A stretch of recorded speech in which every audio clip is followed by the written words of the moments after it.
The song wants to be light. The song wants to be light. The song wants to be light. In the darkness he will try to hold the moon inside his melody. Light doesn't know what she wants to be. She just finds her limit like the water that she rides and returns the way she came, up the shore and back again. The man wants to be right. In his darkness he will try to hold the answer in captivity. The woman struggles to be free. She knows that she can't give in, so like fingers to a flame, she meets herself and turns with the memory of burns. The stars are out tonight. In the darkness they have taken hold, inside the man and all his fears, inside the woman's tears. He just finds her lips soft and full of color, like the breaking dawn, and they say that he loves her. And the song wants to be light. I wrote this.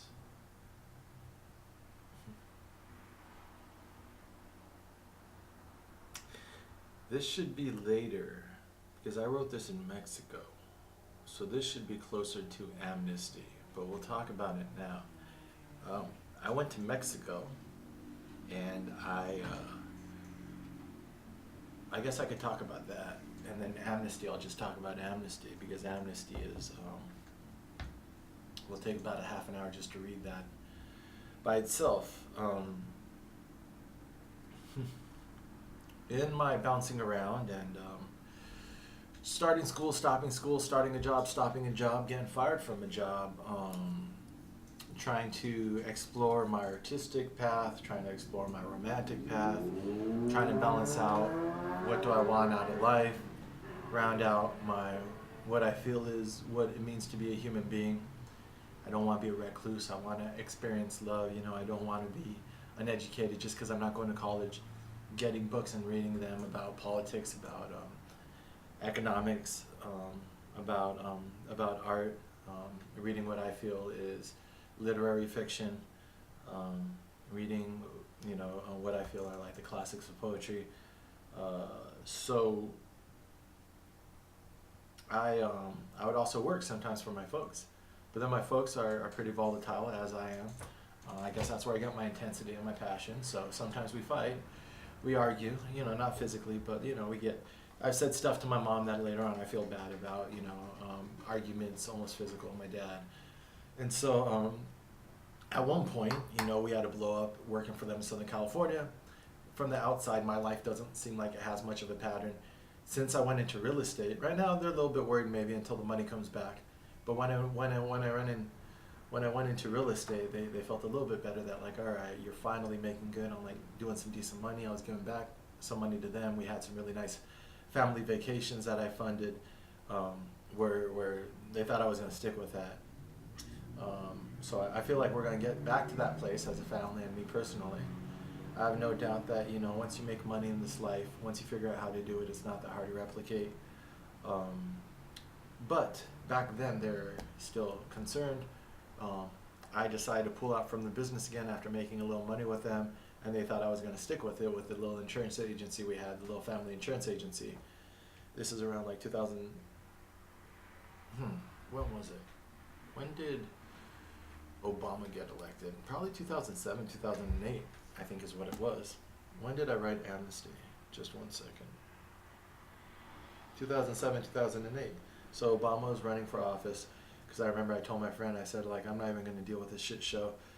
I had read enough about politics to know that, like, it was another con job. Like, if you really look into who he was, you saw the writing on the wall. He wasn't going to be a real progressive. He wasn't going to do real reform.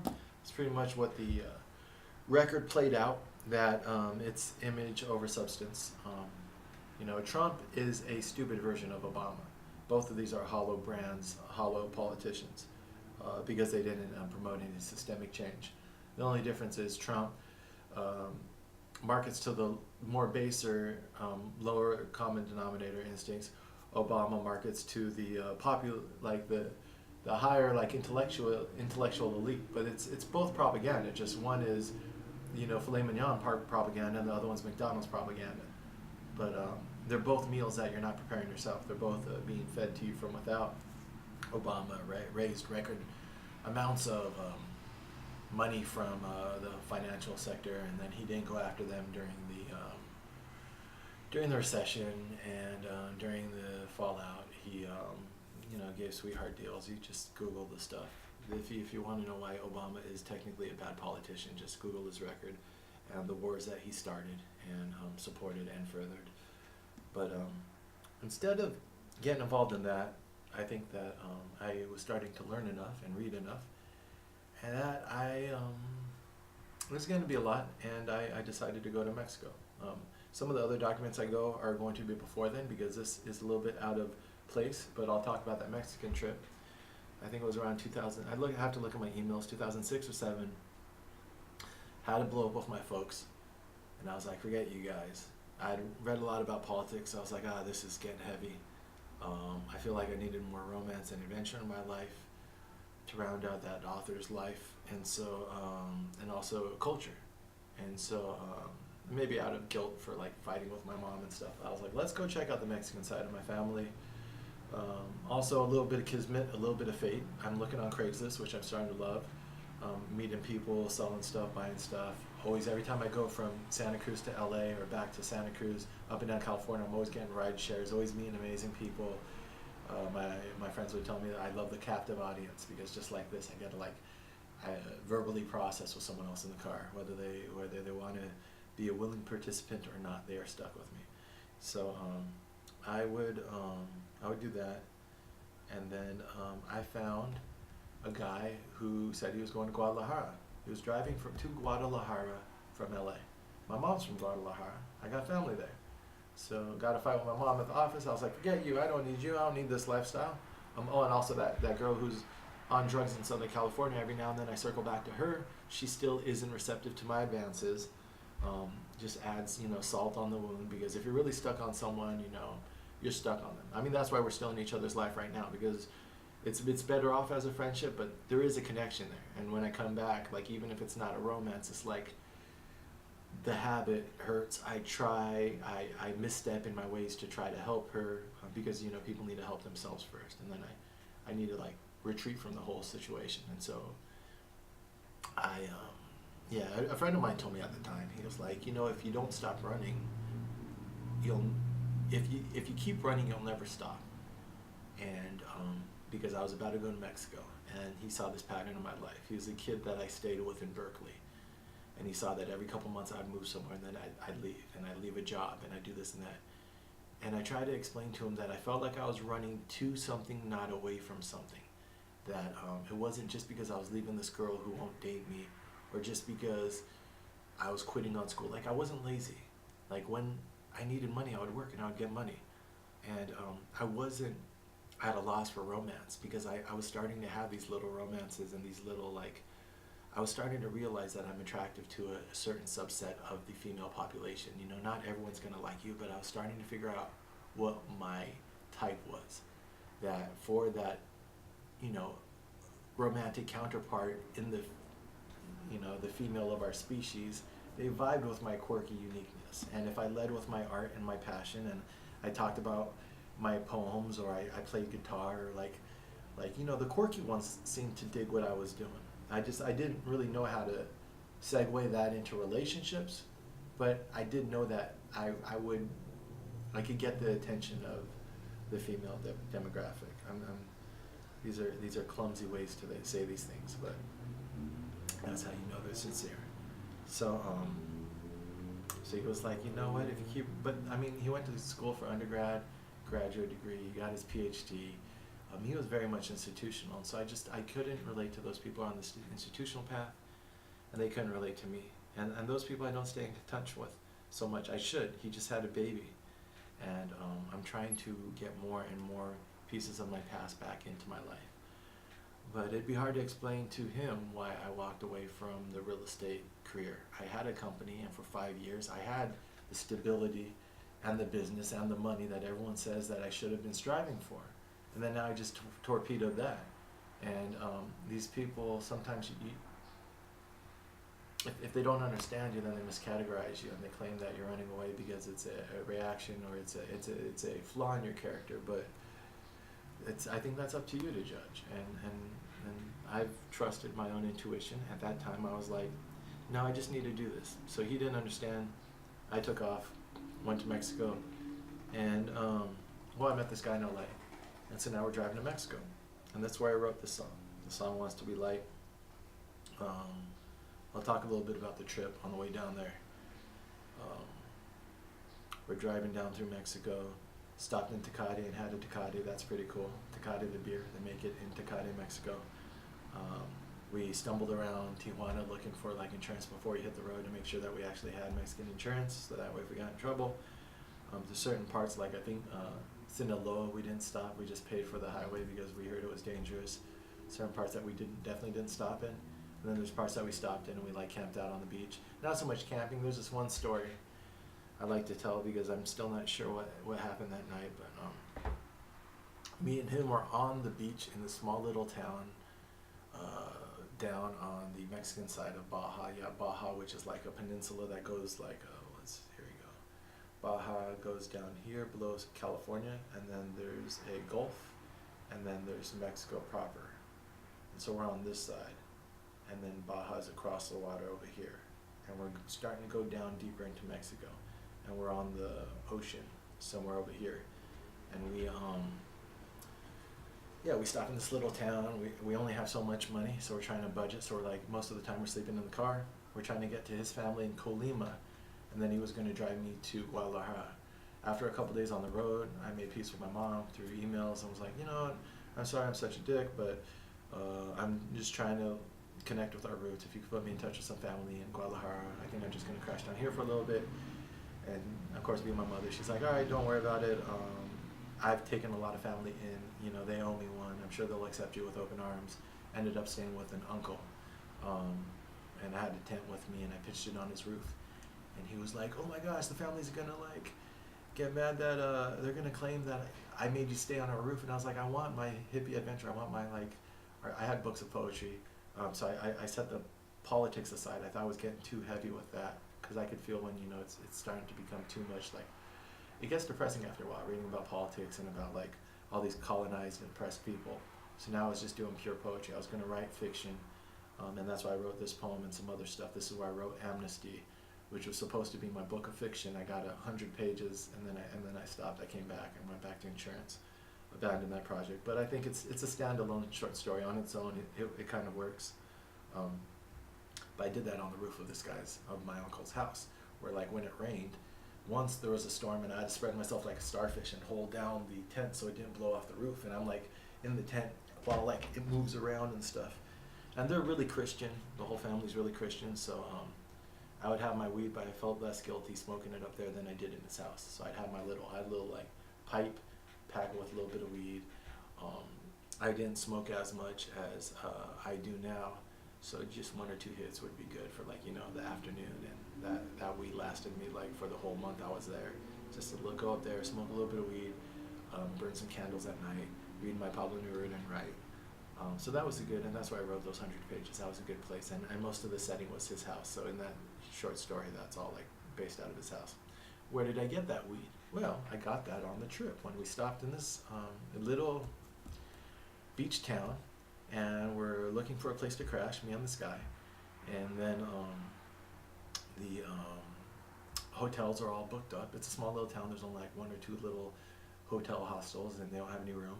And so we go to the beach, and I mean, we're in Mexico. He's kind of like similar, like he's working, trying to be a writer, trying to be an artist, but his thing was screenplays because he's in LA, so he's doing the LA thing. He's working in some medical office as an assistant. I don't think he had a degree. Maybe he had a degree. He also was bad with women. Like me, not that much experience. He had an ex he was trying to get out of his mind. And, you know, when you don't have that much experience, you really cling to the experience you do have. So, like, he wasn't not letting that memory of his ex go. Like, the whole time we're driving down there, he's talking about it and blah, blah, blah. At least I knew, like, with the girl I was into, I knew to, like, out of sight, out of mind. Like, if I'm not making traction, like, let's look for different experiences. But he was, like, holding on to it by the whites of his knuckles. But I know because he called her from the payphone while we were on the road. I was like, dude, you don't want to be doing this. You want to like heal. You want to. This trip is about like new experiences. But so me and him are like, we can't find lodging. We're thinking we're gonna end up sleeping in the car anyway. So we're on the beach, just kind of like enjoying the moment, the adventure. Um, just met him on Craigslist, and he's like, maybe he was like 5 years older than me, late 20s, early 30s, and I'm in my early mid 20s, probably 24, 25. 2007, so I am 25. And this guy comes up and he's like, this is what happens in poor towns in Mexico. Can I get you anything? You guys need anything? And he's like you could tell like a street guy. And down there it's very stratified as far as like, you know, racism is big in Mexico as well, you know, so like usually like your like poor people are darker and like the campesinos, like there's a reason why a lot of our immigrants that come from Mexico are brown or dark because they're working in the fields, but then the people on TV are white, you know, and a lot of my family, when I met them down there and they're showing me family pictures, they're like, oh, look how white your grandma is, or look how white your aunts are. It's like, they say that as a form of like, look how beautiful they are. It's almost synonymous. It's half joking, half not. When a cousin marries a white person, they're like, mejorando la raza, which means improving the race. So racism is cultural. Racism, it's, when we talk about institutional racism, stuff like this, you don't just say, all right, now we're post-racist society, now we don't. I don't like talking about race as much because I feel like we use it as like a political like punching bag. But if I was going to talk about my own family and identity and how we relate to each other, there's some baggage of racial stuff involved that comes down from the culture. It's just when we paint all of society with a broad brush strokes. But yeah, it's so the darker homeless guy comes up asking us if we want anything, and we're like, yeah, if you could get some weed and some cigarettes, that'd be awesome. He's like, all right, and we give him some money, and we're like, whatever. If the money doesn't come back, then whatever, but if he comes back, awesome, because we have no way to get anything anyways in this town. And he comes back, sure enough, and it's like 10 o'clock at night. So I don't know where he went because everything was closed. This is a tiny little town. Comes back with cigarettes and a little bit of weed, and he's like, oh, it's homegrown. Because that's the nice thing about Mexico. It's a little bit anarchistic. It's like everyone grows their own, and like, so it's like, it's all seedy and shit, but like, we're like, awesome. So we sit down, we smoke with him, we give him like half the pack back. And then he's like, hey, where are you guys sleeping tonight? And we're like, oh, we're just going to sleep in the car. But, I mean, we're smart, too. Like, we had walked away from the car to go to the beach, so it's not like he knows where our car is or anything like that. And we're still, like, we're two guys, not the smallest guys. This guy's, like, a big guy for a homeless guy, but, like, we're kind of eyeing him. So he's like, well, you can sleep in my warehouse. He's like, I sleep in this abandoned warehouse. There's a bunch of fishing nets. I have some extra fishing nets. You could sleep there. So we're like, all right, might as well check it out. So we're following him there, and I'm 25. This is one of those like adventures where you're just like traveling and adventures, and like, I'm not sure what can happen here. I'm pretty sure I'm safe here. And then the guy who had been staying in contact with his ex, not the best judgment in his romantic life, also just exhibiting poor judgment. He gives this guy the flashlight. So we had a flash, and now this guy's in front of us walking with the light while we're walking through the alleyways to get to his warehouse. And then we get to the warehouse and we're going through, and I just feel, you know, you just get that sense that like, I'm not really covering my bases here. We're in this guy's territory. He just got our light, our only, and it's also a mag light, so it's our only protection too, in case like something happens. We don't really have anything else on us. I think maybe I had a knife, and then I see like little pieces of paper like pornography. You know, like you see sometimes like in homeless camps, like just torn out pages and like naked women with like holes poked in them, and just it was a grimy warehouse. And then like you see little cockroaches running through like, and then like the nets. So like he shows us, he was right. There's like beds of nets in this warehouse, and he points with the flashlight. Oh, you guys get that one, and it'll be awesome. And at this point, me and my friend are both like unspoken vibe, like nah. But we're like, but now we're being polite because we're not really sure what we've gotten ourselves into. So we're like, all right. So we climb on the fishing nets and we get the flashlight back and we pretend to go to sleep, and then the guy isn't sleeping. He's like, all right, I'm gonna go and talk to some people. You guys stay here. You'll be cool. As soon as he leaves that warehouse, I look over at my friend and I'm like, dude, let's get the fuck out of here. What are we doing? What are we even doing? This just does not feel right. I don't know if this guy's going to recruit some people to come back, and no matter how nice people, you know, could appear to be, it didn't feel like we were in a safe place in case things turned bad. And I haven't had many bad situations in my life, but that's because you trust your intuition. When like, you know, things don't feel right, you just kind of like peace out because your subconscious, something's recognizing a pattern that something's not right. I relate this to when you're spearfishing, and someone told me when all the fish are gone, you're used to seeing fish in certain areas. So if you're in an area where like you feel like there should be fish, but the fish are gone, there might be a big fish around. There's something, like pay attention to your surroundings, and they give you a sense of the vibe. And the vibe in there was like it was not a safe place to be. And so as soon as I got leaves, we leave by another exit, go down another alleyway, start making a beeline back to our car. On our way there, we have to pass by the beach, and we see the guy who had led us over there sitting at the end of a dock with one of his friends, and they're just staring at the moon or whatever, just staring at the ocean. And he notices us walk by, and he's like, "Oh, did you guys didn't like the setup, or what's going on?" in Spanish. And we're like, no, you know what? We're just gonna go crash at the car. We're cool, but thanks, man. We really appreciate it. And the look on his face really made me feel like I made the wrong call. Like, he looked sad, and I don't know if he's sad because like he was waiting for us to fall asleep so he could come back with his friends and they could rob us. All they need is a couple weapons in order to pretty much make us give them everything we have, even our car maybe.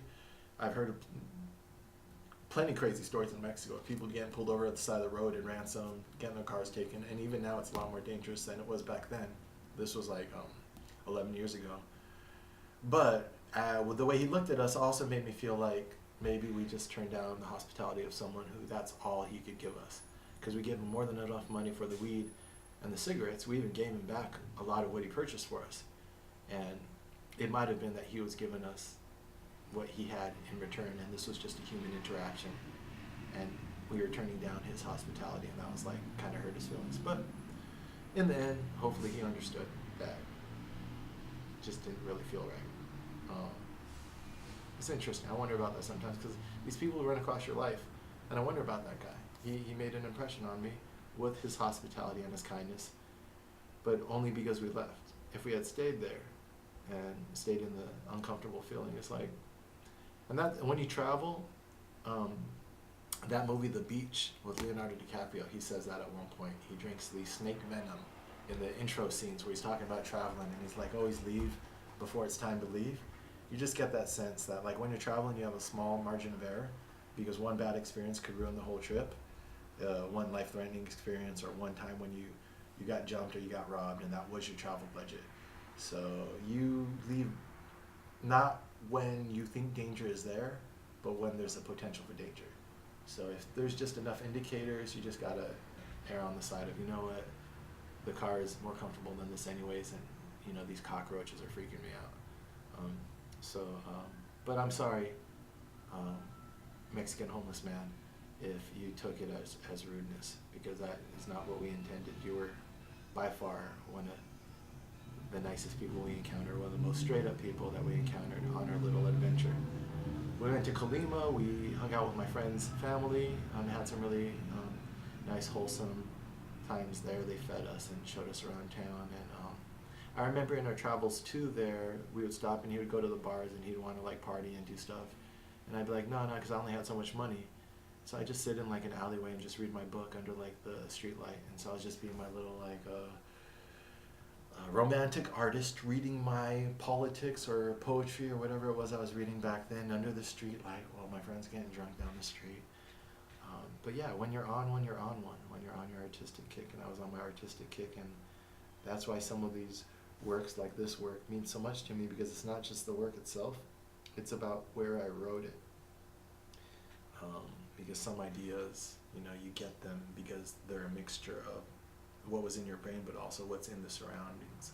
That's why these recording studios are so cool, like the ones that the Beatles recorded at, or you have Electric Ladyland Studios over there off West 8th in the Village, but that was Jimi Hendrix studio, and so you get to record in the same studio that Jimi Hendrix was. So like, I get to write poetry and read Pablo Neruda in a Latin American country on the streets with like other Spanish people around me, where people would ask me when I'm in Mexico, like directions, and that was the first time in my life I felt like I belonged somewhere. In California, Santa Cruz is a very white city. My small town in Redlands, very white, and Mexico was the first place where I was like, oh, this is what it feels like to be white in America. It's like you feel like you blend in. Like we were on the street, and the guy we were driving with said he saw my doppelganger. He saw some guy who looked just like me. I never saw the guy, but he swears that the guy looked just like me on the street walking by when we were driving through some city. But yeah, you could do that down there, and that's also what I like about New York, the cosmopolitan feeling that like no one stands out because there's so much diversity. And when you're in a small town and you're not of the dominant culture in that town, you don't know what that feels like until like, be a white guy in Japan and you'll know what it's like to be a Mexican person in a small town, a small white town in America. I've been called a beaner and stuff. I'm sure Asian people have called epithets, not all the time. For me, it's only a couple times, but it does happen when I let my mustache grow out or something and you cut someone off in traffic, you get a little bit of vitriol back. And that's why these people who escalate these tensions in our society are such assholes, because it's hard enough as it is to, like Vagrant said, you don't have to learn how to love, you just have to not learn how to hate. Our natural mode is love. That's not something me and him spoke about. That's something that we both came to through our separate paths in life, because the truth is the truth, no matter how you get to it. So, yeah, that Mexico was very formative, that trip, and this is one of the products of that trip.